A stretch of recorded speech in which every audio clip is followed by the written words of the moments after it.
നമസ്കാരം. ഫുക്രിയിലേക്ക് സ്വാഗതം. ലോകകപ്പിൽ ക്രൊയേഷ്യ കഷ്ടിച്ച് രക്ഷപ്പെട്ടു.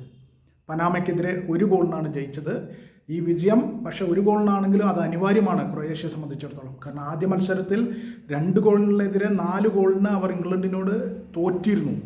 അപ്പോൾ ഈ സാഹചര്യത്തിൽ ഈ വിജയം 1 ഗോളിനാണെങ്കിലും പനാമയ്ക്കെതിരെ ആണെങ്കിലും വിജയമാണ്. ആ വിജയം അനിവാര്യമായിരുന്നു. അത് ക്രൊയേഷ്യക്ക് കിട്ടി. ക്രൊയേഷ്യയെ സംബന്ധിച്ചിടത്തോളം ആദ്യ പകുതി പൂർണ്ണമായും പനാമ പ്രതിരോധത്തിൽ തട്ടി ക്രൊയേഷ്യയുടെ എല്ലാ ആക്രമണങ്ങളും അവസാനിച്ചു. കോട്ട കെട്ടി പ്രതിരോധിച്ചു പനാമ എന്ന് വേണം പറയാൻ.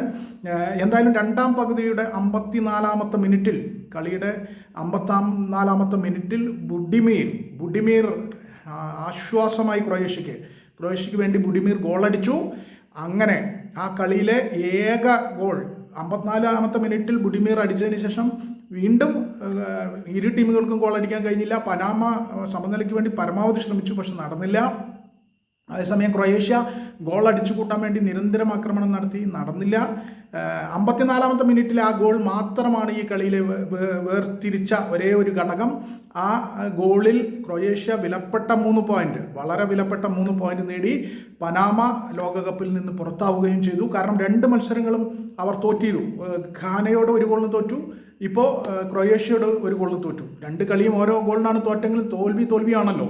ഇനി 1 കളി മാത്രമാണ് അവർക്ക് ബാക്കിയുള്ളത്. അത് ജയിച്ചാലും അവർ നോക്കൗട്ടിലെത്തില്ല. എന്തായാലും ക്രൊയേഷ്യ തൽക്കാലം പിടിച്ചു നിന്നിരിക്കുന്നു 3 പോയിന്റുമായിട്ട്. പനാമ ലോകകപ്പിൽ നിന്ന് പുറത്താവുകയും ചെയ്തിരിക്കുന്നു.